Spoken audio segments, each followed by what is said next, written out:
The best goalkeeper in the world is not at the World Cup. The best winger this season's Champions League is not at the World Cup. The most prolific striker in African football is not at this World Cup, and I am not talking about CD9. You can build a world 11 of these top players who'll be watching from home like us. This is who got left behind.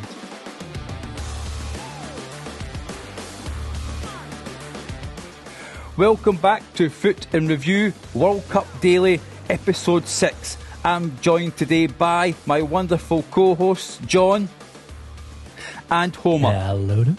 Hi there, mate.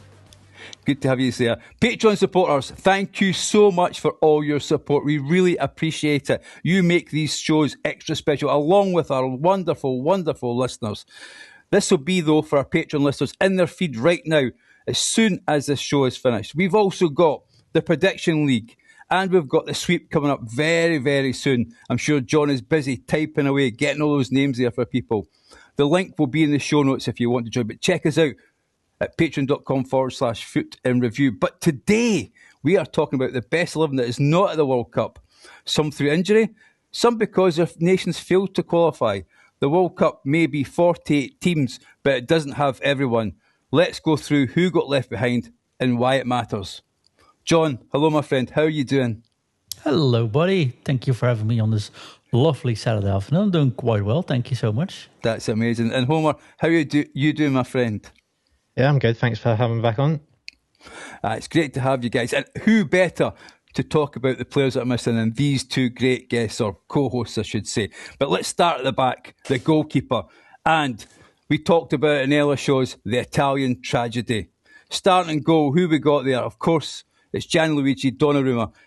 He is only 27 years old, I hasten to add, even though you look at him, you think he's in his 50s. He's got 82 caps for Italy. He's won the Champions League with PSG, voted the best player at Euro 2020, one of the 2 or 3 best goalkeepers on the planet, but he has never played a single minute at the World Cup.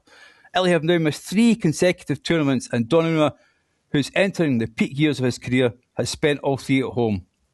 Guys, Italy's collapse is not abstract. This is what it looks like. John, from your point of view, are you devastated that Donnarumma isn't there? Well, I'm devastated still that Italy isn't there. I mean, in honoration of the Italy, we actually put some blue microphones on. Remember myself today? You're wearing blue as well. Just comment them. No, it was. I think Donnarumma is one of those players which is just, to really appreciate him, you had to have some matches in with him, right? Mm-hmm. And if he were, but he's like the perfect athlete. I think there's one goalkeeper that's better, honestly, but that's about it. I think he's got the length, he's got the strength, he's got the agility, he's got the technique to do it, and he's still young, right? Yeah. Which makes it even more sad that it's already the third time or second for him, I think, that he can't be on a World Championship. It's just sad. Yeah. For the fans as well, I think. One of those you want to see. You're saying he's the second best goalkeeper of. Yeah, we all know that Super Jack Butland is number 1, isn't he, Graeme? Debatable. You know, from your point of view, Homer, I know you're a massive Italian football fan. I assume Donnarumma not being there is quite devastating for you. But is there any other goalkeepers that you'd maybe say, before we go back to John, who is a member of the goalkeeping union? Missing or best? Missing, I would say. David De Gea could arguably say that he should have been on the plane. He had a decent season with Fiorentina. Fiorentina weren't that great, but he pretty much helped save them from being relegated. Trying to think who else. A few German. About Atubolu, maybe? Yeah, a few German goalkeepers might be arguably unhappy with Manuel Neuer's on retirement for the tournament. There's quite a load, to be honest. I think Freiburg's Atubolu could be in, should be in, will be in the next tournament, probably, right? Probably should be, yeah. John, from your point of view, and I tell people you are a member of the goalkeeping union. In terms of what is it strange when you look at Donnarumma, he doesn't look like an athlete. I'm sorry. I mean, as I say, a man here is sitting here with all the muscles rippling, not. But when you look at Donnarumma, he doesn't look like the archetypal, athlete, modern day athlete. What is it about him that makes him so special? Well, I think for one, his reflexes are amazing, but I also think if you see his jumping strength, and something what you don't see very often with tall goalkeepers is the low-powered shots, the low-driven shots, so to speak, are usually hard to stop for long goalkeepers, harder to stop. And he's one of those goalkeepers who has a tendency not only to stop him, but 80% of the time just hold the ball as well while doing that. And that's that looks like extremely good technique for a goalkeeper. Because you can imagine if you're taller, going down is harder, right? And if you're smaller, it's easier to get the low balls going. So he's extremely fast, but the same goes for Courtois, of course, right? That's what I'm saying. I think he's number one. And if you pay a little bit of attention in this World Championship, when you see Courtois play or see Courtois play at Madrid, such a insanely tall human being, like big, but still, if you see him jump or when you see him stretch, and the speed when he does it, it's insane. But yeah, I've got a goalkeeper eye, so to speak. So it's sort of it grabs my attention as well. But I think him and Courtois are, I think, probably the two best goalkeepers. I think the one that's a little bit more athletic is Maignan, probably from France. But it's I think his technique is a little bit less, if I'm honest. So. No, definitely. So as we move forward, we're going to talk about the defenders that are missing. So we've talked, you've got Bastoni, another Italian. I realise this is not an Italian-heavy sort of podcast, but he is one of the world's best, finest ball-playing defenders, and he will not be at the World Cup. But Homer, from your point of view, are you also quite sad that you won't see Bastoni there as well?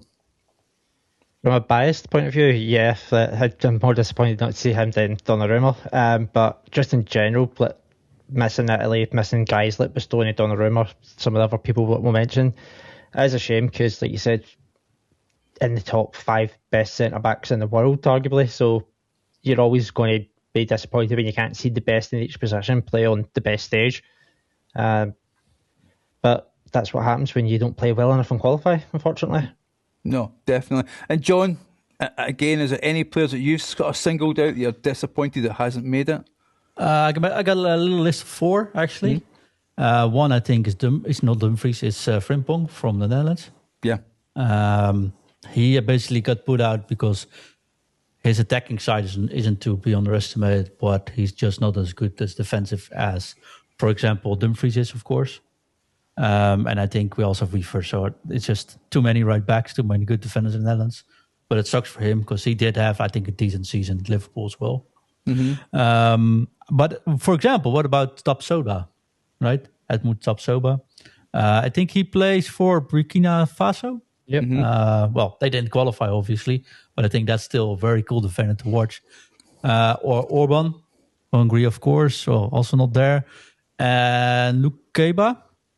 French defender, of course. I think he plays to Upamecano normally in the squad at Munich.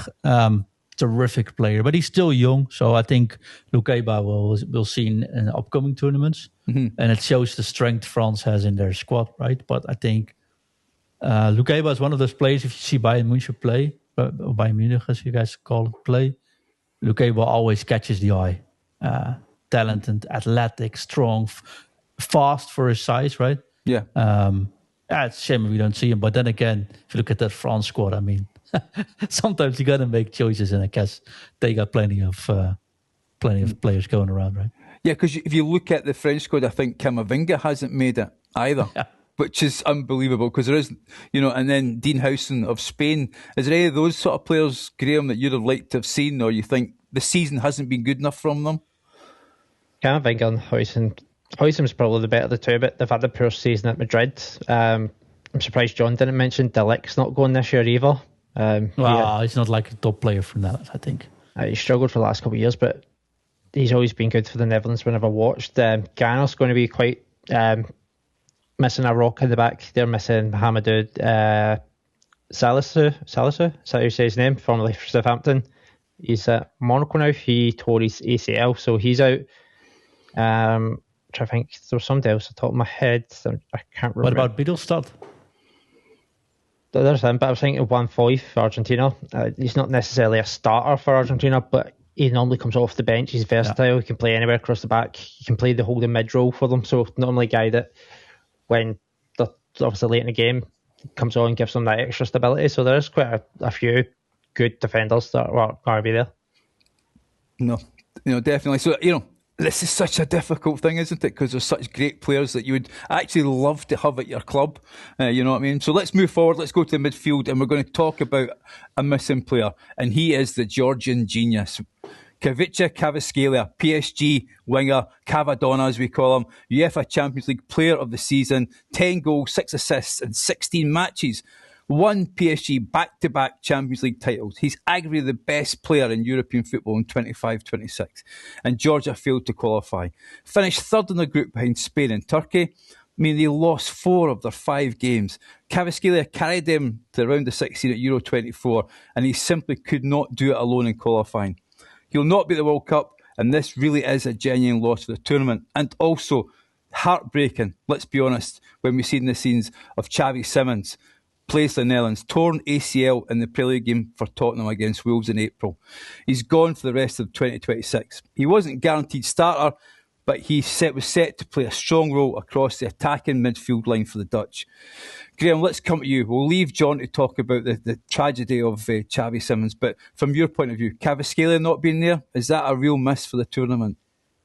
It's arguably like missing George Best over the years.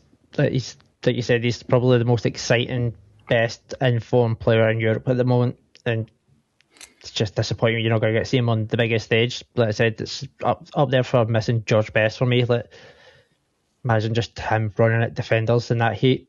It'd absolutely tear some people to shreds. It'd be awesome to watch, but unfortunately, Georgian national team's very weak, apart from maybe a goalkeeper. And Zlatan syndrome, no, Graeme? With Zlatan, slightly different. Sweden is a lot stronger than Georgia. Georgia really struggles for many star power these days. Like back when we were younger, obviously they had Kitspire and Georgia Kikadze. They had real star players. Like when you look for their midfield, you look through their attack.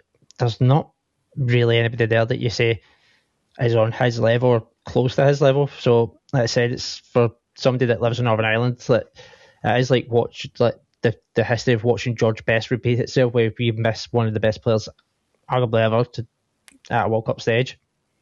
Mm-hmm. And John, from your point of view, the Dutch missing Xavi Simons? Yeah, this is one heck of an unpopular opinion, though.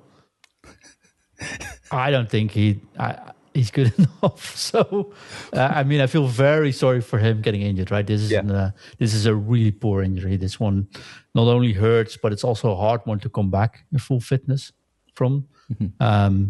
I wouldn't say career ending, but career impacting for sure. Or most of the time, I think these things are. So it's always wondering if he ever gets back on his old level. The problem is, we all know Simons has extremely talented, like his technique is excellent, right?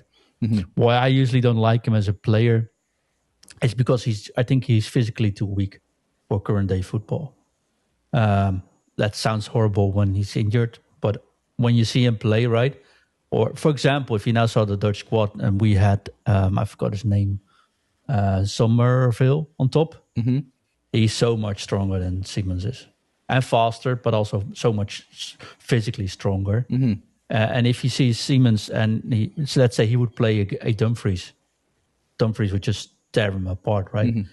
And I think having him in the squad, also when you look at the Netherlands squad, you have like Reinders, excellent player, but also not physically very strong. You can't have too many of those players in your front line. And I think for the Netherlands, Xavi not being there might actually be a blessing in disguise. And I do think, for example, Somerville might be one of the highlights, like a highlight upcoming young players this tournament. So for that, I think it's good. Of course, feels extremely poor for Simons himself. I hope he'll come back fit, though. Mm-hmm. Look, I was going to say, John, just as I was listening here about you talk about the lack of physicality that he's got, but is he a player that, in this heat, that you bring on with 70 minutes to go and he brings you the X factor, he finds that pass, he makes the space that allows the striker to score? Yeah, like the problem with him is, and there's a couple of players that have it in the world, I think. But if he comes on, he's technically very strong, right?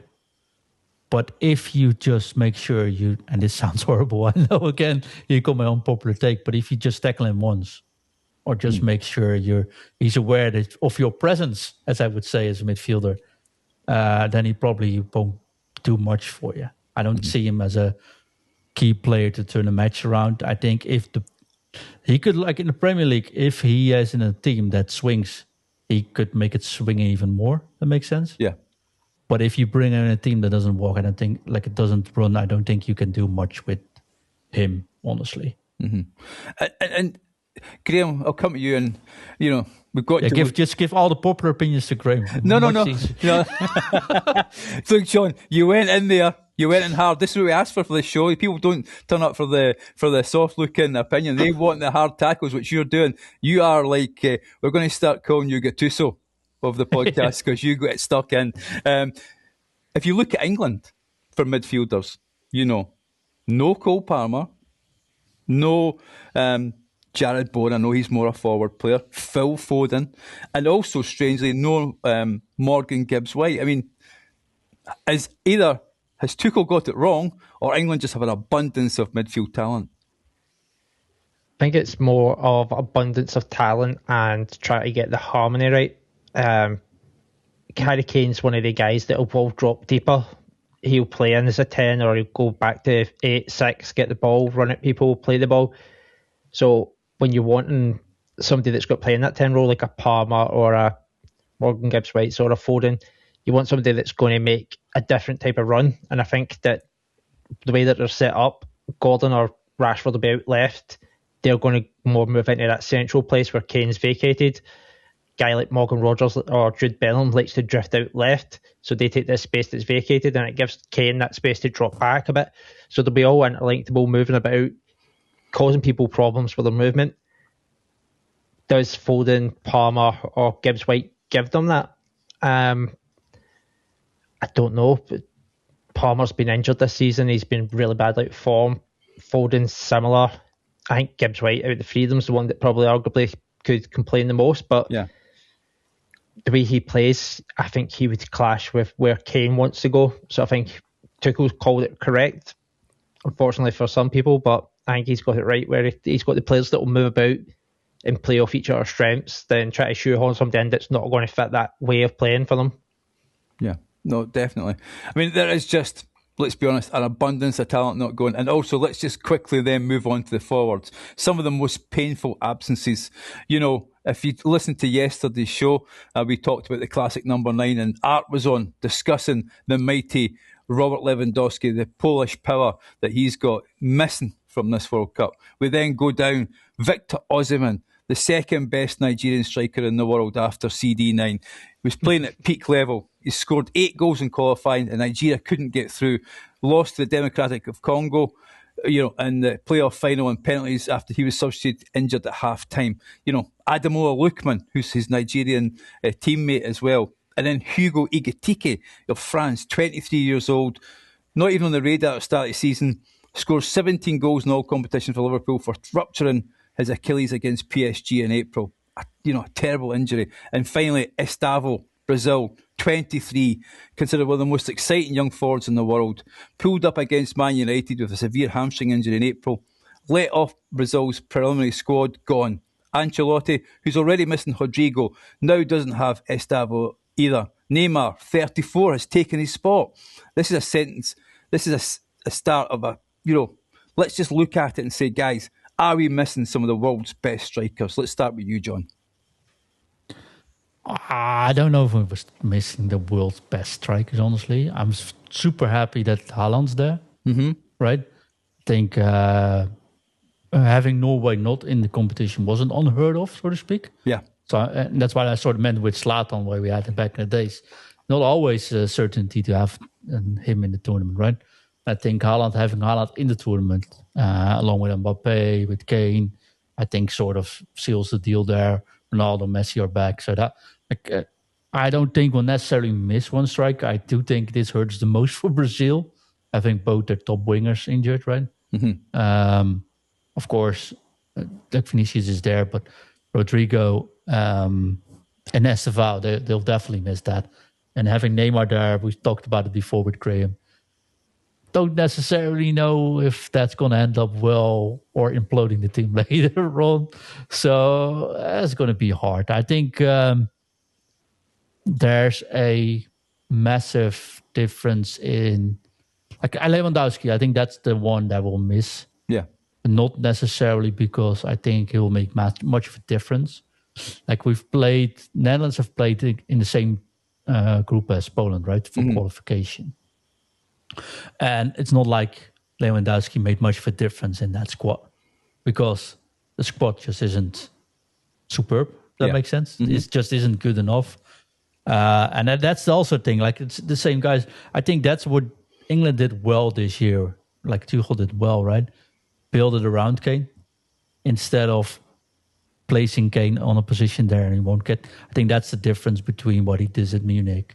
And that makes more. I think the selection from England, for example, makes perfect sense. Getting some stars, not bring them along to make sure Kane gets the space to do what he does well.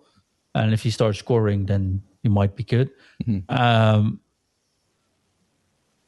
more curious. I'm not necessarily lacking a player. I'm more curious how many players will perform. I think, for example, Haaland could have an extremely good group phase. Yeah. With the draw they're in. I think Lukaku, for example, pretty cool. Could have a really good group phase. Messi, Ronaldo, looking at those. Mbappe. But I don't think Lewandowski would be my only one. It's like, that's unfortunate that he's not there. Yeah. But for you, Graeme, then, so we've went through some of the strikers who are missing. If you could pick one to put in the Scotland team, who would you pick? To put in the Scotland team? Well, that's, yeah. I mean, I know, Italy, just a random one. No, but Italy have, no, but I'm talking about the strikers who are not at the World Cup. So if Graeme could wave a magic wand and look, let's be honest, as Graeme said earlier, he'd rather see Italy in the World Cup than Scotland. But they're not there, so he's got to pick a team that's there. So let's go with Scotland. So if you had to pick a striker from that list or one that you know yourself's not going to make it, who would that be, Graeme? Top of my head, I'd say Osimhen. I think there is some strikers, but I think Osimhen would be the best one. He's tall, he's strong, he's fast. Something that Scotland really, really don't have. Che Adams is probably the closest striker, maybe Ross Stewart. But Donnarumma's faster, strong, prolific is an Osimhen, so I think he's the type of guy that Scotland would absolutely love to have because you could knock the ball up to the channels. He would run, win it, hold it, play it, and then get on the end of it. I think he's probably going to be enjoying not having Amad Diallo at a competition with him after the CAFs in January. But I think, Osimhen for me is the biggest miss. I just think he's a brilliant striker, top 10. Surprised none of the big clubs in Europe have ever pulled the trigger on him, to be honest. So probably something to do with the salary demands I saw listed. Yeah, well, he does like the big bucks, but then he's a guy that's delivered. That he's, other than a bad spell in Germany, he's delivered everywhere he's went. So he sort of has that validation of asking for what he wants.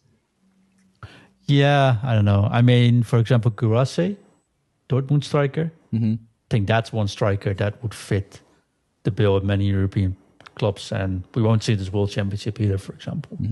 No, definitely. John, just going back to you now, if you could wave a magic wand and pick, looking at the Dutch squad that's going to the World Cup and seeing what potential issues they have, a player who's not going, and you could wave that magic wand that you've got and put him in the Dutch squad, who would it be and why? Well, to be fair, I wouldn't mind Osimhen in the Netherlands squad, of course. But put Lewandowski back. Give us Lewandowski. So do you feel that the Dutch forward line's the issue, or do you think you're strong enough there? I think the Dutch forward line is the biggest concern. It makes sense. I think defenders, midfields, well, plenty to choose from, plenty world-class players, right? I don't think there's any issues there at all. Goalkeeper for Brugge, totally fine. I think Premier League goalkeeper, right? Don't need to worry about it. Not top 3, definitely top 10 goalkeepers in the world. Fine for the World Championship. But I think forward, like we're dependent on Depay, who isn't fit. We play Malen on top, who had a terrific season at Roma, actually. Yeah, great season. So hopefully he can push that through. But the fact Somerville plays right winger at the Netherlands currently shows how pretty weak that spot currently is. And on the left wing, we basically have Noah Lang, which isn't good enough, I think, and Gapko, who can be good enough if he gets the form in, I think. But he isn't exactly on the best of form coming from Liverpool this season either. So that's going to be hard. I think, though, Reinders behind him, there's goals in the team. Mm-hmm. And I think the Netherlands is very much dependent on not conceding goals. I think that's where the strength mostly is. But yeah, having a top-tier striker like Lewandowski, or like they have to use... Like we had Van Nistelrooy, Kluivert, Bergkamp, Cruyff. We always had a striker that just performs, from Persie, you name him. And now we bring Wout Weghorst, who is a reserve player at Ajax, just to force something in the striker. So I think a good big striker wouldn't hurt the squad. Yeah. I don't think we'll see many high-scoring matches, but I think conceding goals is going to be low as well. So no, definitely. And Homer, if it's not Scotland, what team are you going to be kind of keeping a good eye on? And if you were Netherlands. And in that team, who would you like to put into the squad? That's a hard one. So, I mean, for me, if as a Scot, I would like to put Donnarumma in because I don't think the goalkeepers are strong enough for Scotland. I don't think goalkeeper would matter much though for you guys. Yeah, but I think as a team like Scotland, we're going to be defending a fair bit. I think we're going to try and sneak a 1-0 or whatever as much as possible. So I think Donnarumma and goal for Scotland would be a big boost there. But as I say, I like to see Scotland do well, let's be honest. It's my home country, but I'm not a massive follower. But Graeme, sorry to put you on the spot there, but if there's one team that you kind of got a soft spot for and you'd like to put a player in, who would it be? 11 new players for Italy. Well, that's true. Soft spot for, I don't really have a soft spot for any of the nations really going. Think that closest be England. Try to think who could England do with. You could arguably say Donnarumma again. Pickford's a good keeper, but he's not world class. He's like Verbrugge, number 10 or 9 of the tournament. Yeah. They'll swap around, I think. Mm-hmm. I mean, would you think Kvaratskhelia would make a huge difference to that England team? They've got Saka, Gordon, that sort of player, but Kvaratskhelia, would that be the X factor there, maybe missing? Yeah, left mid, Anthony Gordon. He's been okay this season, more better in Europe than he was in the Premier League. Rashford, very hit and miss for Barcelona. If you put a Kvaratskhelia in there, I'd say England were near standout favourites. So I think that's probably the best shout, Kvaratskhelia to England. Mm-hmm. No, definitely. Guys, it's been a great show. Thank you so much. I cannot believe listening to these episodes is making me more and more excited to be part of this, and also looking forward to the World Cup. We've got loads of great shows coming up. There's loads of ideas getting thrown about what we would like to see. And again, for everybody out there, if you have any ideas, any sort of topics you'd love us to talk about, we'd love to talk about them. Just before I wrap up the show, guys, have you anything else quickly to add, John? Well, give us a 5-star review on Spotify or Apple Podcast, I'd say. And check out the Patreon. Of course, we do this every single day, right? And it's not like we go here, record, push a button, and then it's out there. So we put in a lot of work. Not to tap myself on the shoulder there, but I think we do a lot of work getting this out every single day. So every follow, every thumbs up, every 5-star review, every time you tell a friend that this is a cool show to listen to or watch on YouTube, for example, it just helps and it boosts us our team spirits as well going in there. And of course, when the World Championship starts, I mean, we'll have the matches to discuss. Those topics will come automatically, I'd say, but. I'm glad we started 2 weeks before the World Championship starts because there's plenty of things I still want to discuss. Yeah, definitely. And for you, Homer, anything else you'd like to add before we wrap up the show? We're doing debut nations this tomorrow, so if you've got anything to add on any of the new nations coming to the World Cup, leave them in the comments of our socials and we'll try and pick them up for you. Curacao, I won't be on the show tomorrow, but Curacao will progress to the next round. Oh, big shout there. Guys, thank you so much. This has been episode 6. The 11 that won't be there, every single one will walk into most squads in the tournament. But before you go, as John said, please follow us on Instagram at Foot Review, at TikTok, Foot in Review Podcast. A 5-star review on your podcast app. It means a lot to us. It's like scoring a last-minute goal. We celebrate them when they come in. Trust me on that one. You know, there's a bell in John's office which he rings every time we get a 5-star review. His family It's true. They're always complaining that bell is going off rapid at the moment. So thank you so much, guys, for all the 5-star reviews. Please share this episode with someone who's watching the World Cup. We'd actually love to have new listeners on here, and to our Patreon supporters. This next episode will be in your feed as soon as it's finished. Remember, the Prediction League is there. Do you want to be the king or queen of the Discord, to lord over there for the next 2 years with that crown in your bio? How amazing would that be? And we've also got the sweep going live as well, which is great fun. You know, everyone in the Patreon the Discord changes their name to match that country. They put the flag in as well. It's absolutely amazing. So thank you so much. The link will be in the show notes for anyone who'd like to join us. And as we say, the next episode will be about the debut nations and how wonderful they are. But guys, thank you for joining me on the show. There's normally one thing left to do. And drop it and see you tomorrow. Drop it.